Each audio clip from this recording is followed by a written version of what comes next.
Hey guys, welcome back to Unicycle Lore. So for my last couple sessions, I've been trying this fakie max whip, and I haven't landed it yet, but I thought I'd do a commentary on my last couple rides just to update you on how it's going. And you can see here, my first day of trying it, the unicycle kept spinning on me.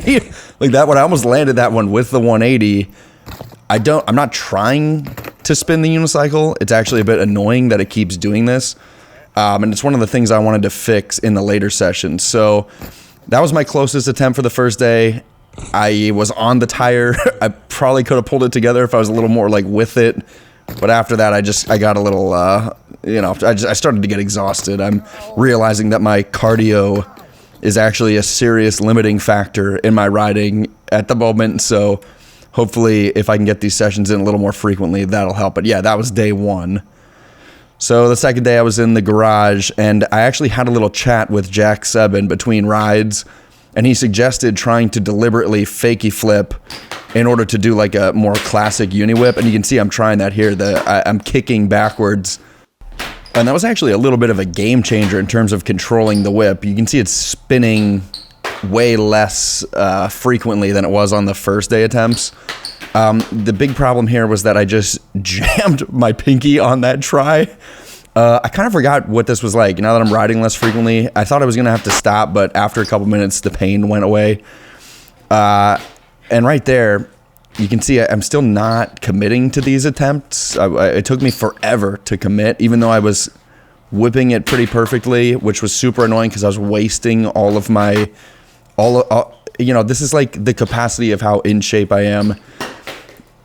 I was riding for maybe like 30 minutes, and the first 20 minutes I spent just messing around, not committing. Look these, if I would have committed to all of those, I would have had so many chances to land it, and I'm just exhausted.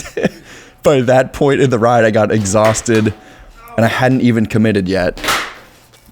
These ones are commits, and that one was super close. That was probably my closest attempt of the day right there. If you look at this, I missed the front pedal by a little bit, and then I just kind of lost it. So then there's back to the not committing, and it's just kind of falling apart. After a certain number of these tries, it does sort of just kind of lose the touch a little bit. I was getting tired. They're getting a little crazier. It was hot in the garage. Now I had to give up. This is day 3. So this was earlier today. And I'd spent a lot of time thinking about the technique with like kicking the backflip, but you can see I got some pretty good throws like right off the bat here. And I started committing earlier today too. But the other thing was I had this slam very early in the session, and I poked the tips of both my elbows into the ground. Like that's what broke my fall, my elbows. And so I was just kind of like a little gun shy then. For the rest of the session, it did kind of sour the entire thing. I went back to having a hard time committing.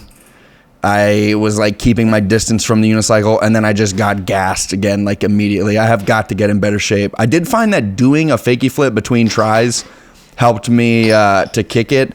I mean, just like I'm way more consistent here with getting the whips around and having everything in line. That was a pretty close try right there. That was probably my closest try of the day. This is not all the attempts, by the way. This is like maybe a quarter of them. I did so many more tries than this, but I got exhausted. So this trick becomes my arch nemesis. I'll let you know when it goes down. Stick around if you like that. I will probably just keep posting these like whenever I get a chance to ride until I land it. Hopefully not that many more sessions. So give it a like, thumbs up, subscribe. I'll see you next time.